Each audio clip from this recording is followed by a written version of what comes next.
Take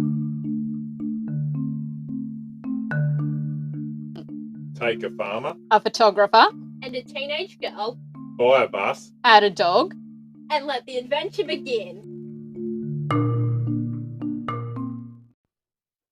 Welcome to episode 10, O'Neill's on the Run, Life in a Bus. Thanks for sticking with us. You've made us to the end of season 1. How cool is that? Finally got there. And today we're talking all about the dollars, the cost, the expense, the everything, finance before we've hit the road, and a little look at the figures that have come out now. We've just celebrated our 1 year bus life. So actually have some figures and see how they stacked up against what we thought. Quick recap of EP9. We talked about tow vehicles and shakedowns over the last couple of episodes. So if you're sort of looking at setting up a tow, make sure you go back and listen to EP9. That's got lots in it. No listener questions again, guys. Get on it. Give us a question. And the motivational, before I forget, is I'm not who I thought I'd be, but I like what I've become. So that's my little motivational for the day. Today we have Ali, who's just smiling. You're supposed to say, hi, peoples. Hi. And we have Tom with us today. How are you going? And we had Mumbles, but now she's gone because she was huffing in the microphone. So getting on to the dollars, started with selling our stuff. Yeah. And I guess we started selling stuff and moving a little bit minimal probably 6 months before we actually even set the date. We just started getting rid of stuff we knew we weren't going to take on bus life and that we didn't need in the imminent future. Yeah, that's right. I gave my boss heaps of notice, and then as soon as we decided, started going. Yeah. But we sort of started getting rid of clothes and kitchenware and little bits of furniture, decorative stuff. Like we started that process maybe 6 months before we even set the date. Yeah, that's right. There's plenty of boxes I don't think we'd unpacked from the move before. No. Just straight in the tit. You don't even worry about them. No. So we did start the cull fairly early because it is sort of surprising how many material items you accumulate. I think Ali probably struggled a bit. Yeah. You made me get rid of all of my books. I wasn't very happy. Not all of your books, just some of your books. And clothes, like we all realised we had way too many clothes, I think. Yep. Tom's got a legitimate question if he sits over there being quiet today because he's probably on painkillers. He blew an ankle on the weekend, so he's... That's all right. I'll be right. I'll pay this weekend too. We'll see about that. So he's just sitting over there in the corner, but Al's going to help me carry the conversation this week. Yep, definitely. So yeah, selling our stuff, I thought it would be a little bit hard getting rid of some of my possessions, but I actually found the whole process quite therapeutic. I've decided I really like minimal. I think a couple of other junkies in the bus struggle a bit with minimal. No, it tastes better. There's stuff I didn't need. There's stuff I miss, like tools and that. Like if you got to fix something, just having a welder or something there, which makes life a welder lot probably easier. is a welder and a chainsaw is probably the two things you miss. Well, we'll probably get a cordless one Monday. Probably. And Tom still likes to keep like boxes and things for like we're going to put a phone back in a box and return it or something. So he keeps that stuff, but we really just don't have some room for that sort of thing. And he's always done that. But so there is little quirks and things that I guess living minimal is a bit of a challenge. Yeah. I think for me the hardest thing was rehoming animals. Yeah.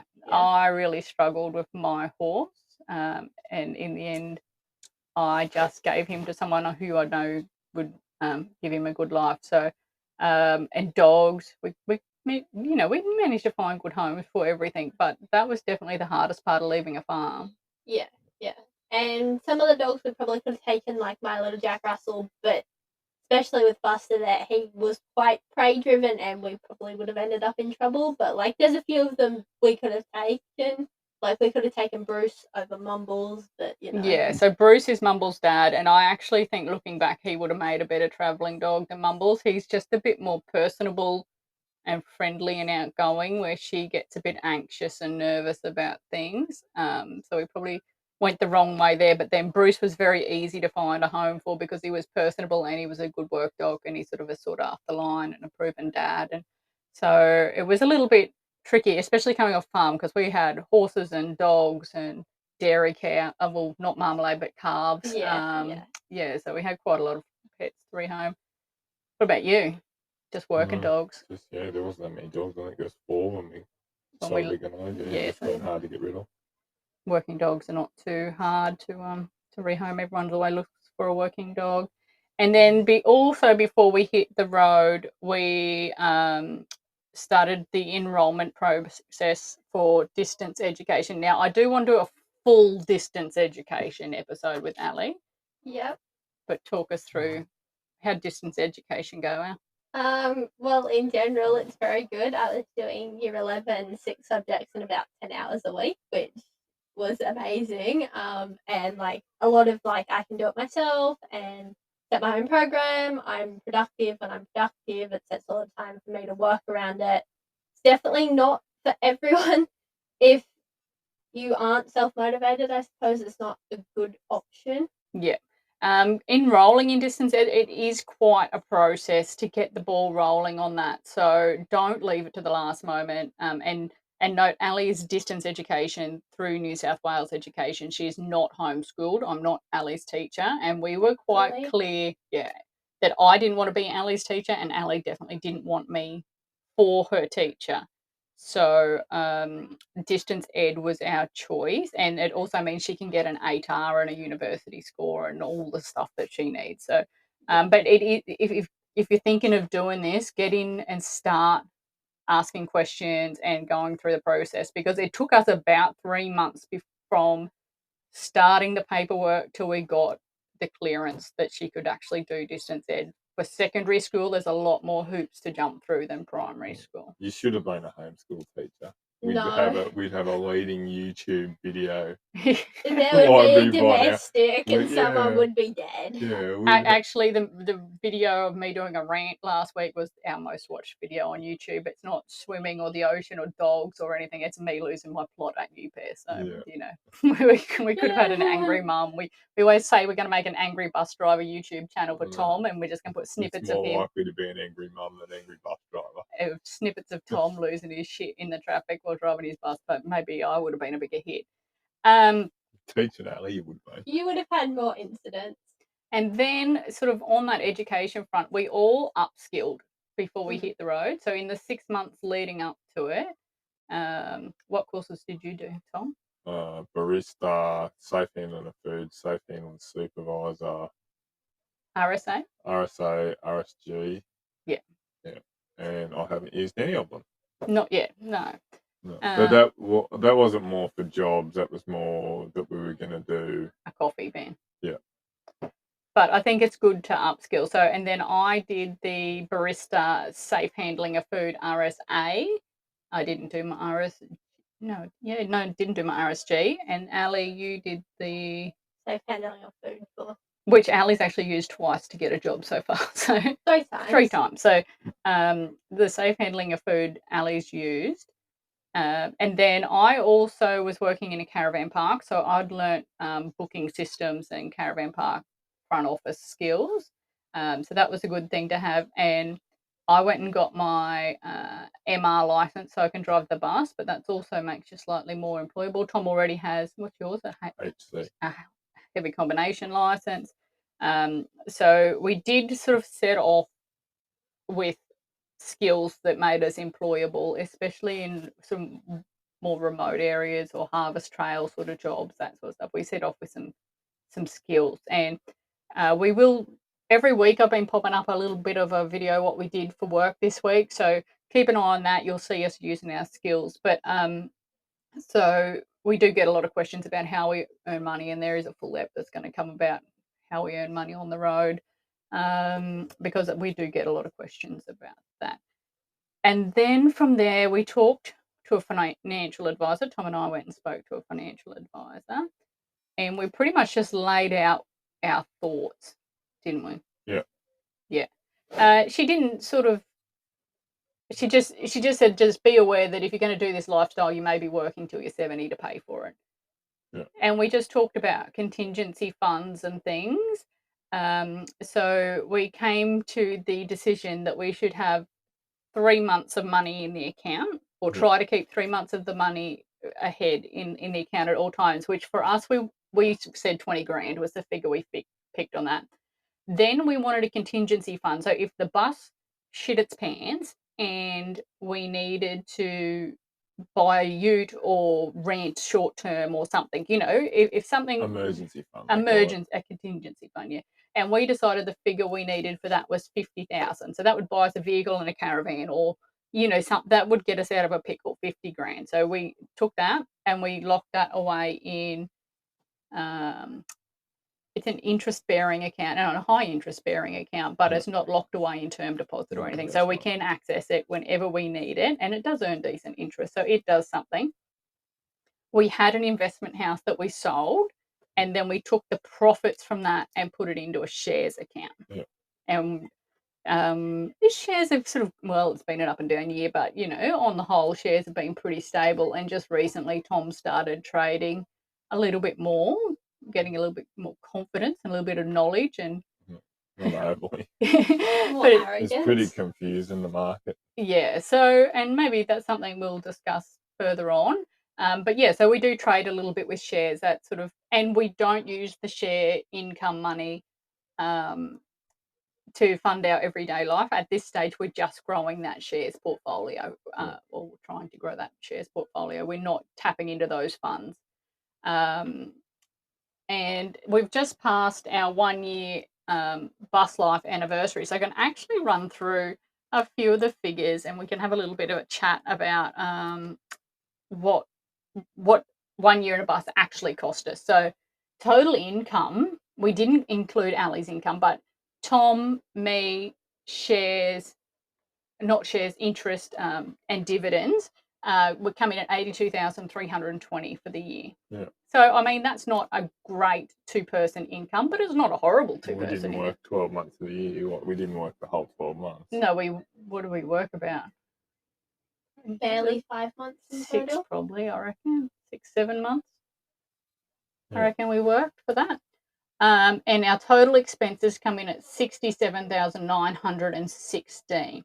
Now, that gives us 14 grand up, but we're definitely not 14 grand up in our account because we bought a jet ski. Yeah. We done the ute train changeover. Yeah. What else did that 14 grand not include?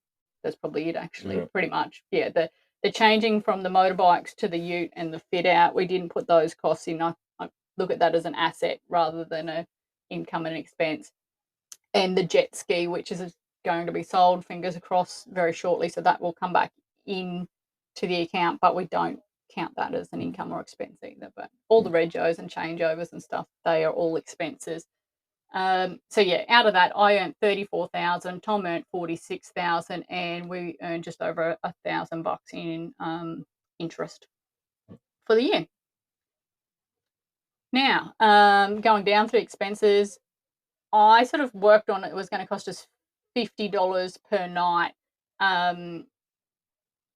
for accommodation if we stayed in a caravan park. It did not cost us $50 a night. So we got jobs where accommodation was provided, or a site was provided, and we did a lot of other camping, not caravanning. And so let me just grab my figures on that. So we spent 167 nights powered, 14 nights unpowered that we paid for, 184 nights free or accommodation provided, and we spent a total of $5,922 on accommodation, which I reckon is pretty good. Yeah. Compared to what do I budget? House. Yeah, and yeah, so it actually worked out $16.22 per night was our average accommodation charge. So you definitely can't power a house for that. So I think we've done pretty good there. And cheapest, obviously, we did lots of free camping.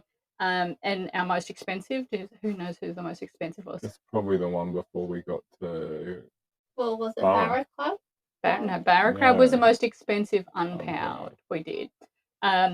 It was actually Kingscliff on the Gold Coast. Oh, there you go. The other one would have been close on the way. Hideaway Bay. Yeah, Kingscliff was 67 per night and Hideaway Bay was 62. Yeah. So they were very close. On top of that, we travelled 6,585 kilometres in the bus. So that's how far the bus moved. We'd done heaps of other Ks in the Navara and the Gulf before that. So so we did 6,585 Ks in the bus, and we averaged 22.1 litres per 100, which I'm pretty happy with. It's better than I thought. It worked out $3,338 in fuel for the bus, but we've spent $5,405 in fuel for our auxiliary vehicle, so a lot more there. The cheapest fuel we come across that we put in the bus, because I only wrote down the figures for the bus, not the Navara, was $1.80 at Costco Boolaroo. Yep. And the most expensive, do you remember that? Just about cried paying that bill. It would have been $2 something just outside of Rockhampton. Yeah, $2.28 a litre at Marmore, just north of Rockhampton. And we put in heaps that day. Just about make you cry. So that's a little bit on the summaries. Apart from that, we spent $9,201 on groceries, $4,346 on phone and internet. That does include a change to Starlink and our yearly plans now for 3 mobiles on Boost, because we all left on Optus Telstra network. So there is a bit of changeover cost, so we should be able to reduce that.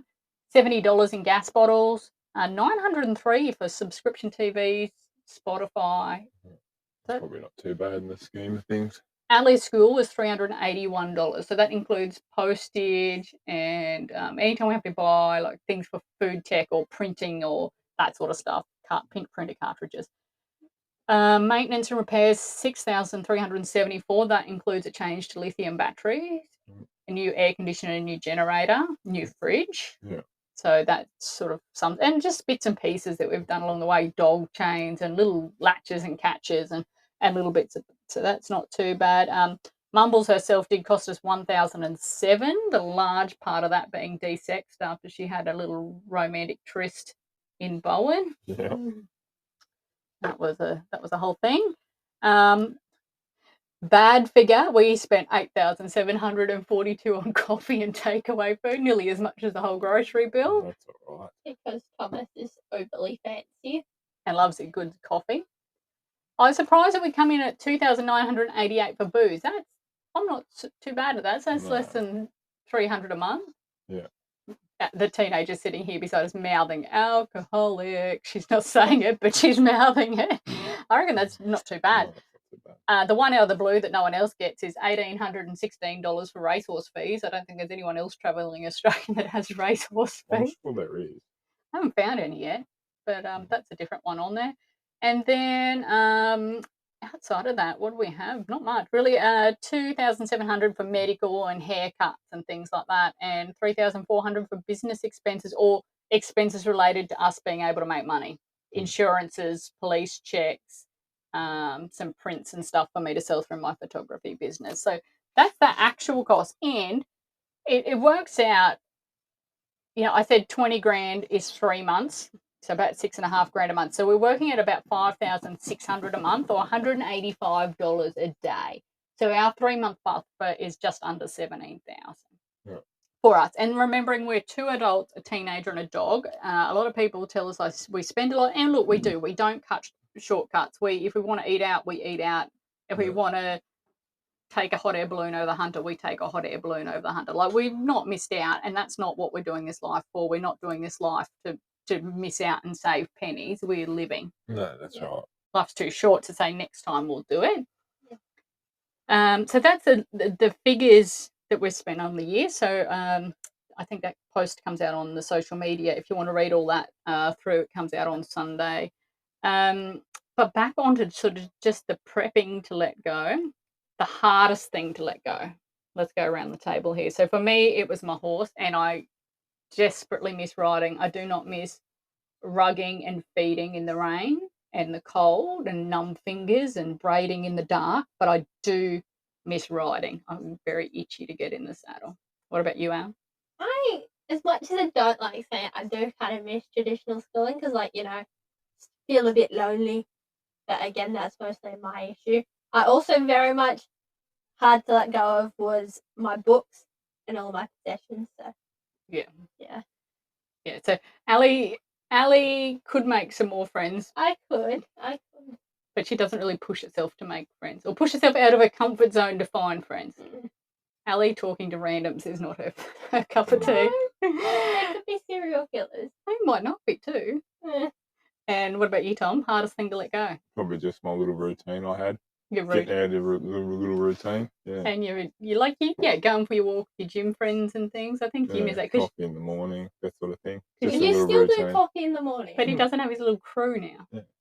But he is he's more of a social butterfly. I'm really happy with my own company on the whole. The other two are apparently lonely. I said that was lonely. Okay, so things you thought you would miss, but you don't. I thought we'd miss farm life.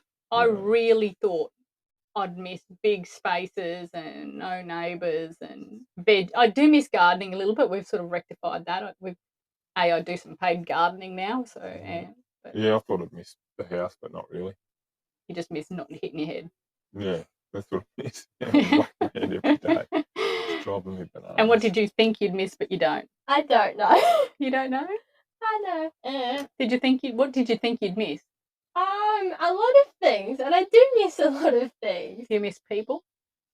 Not really. You We miss your just said peers? it before. She- School.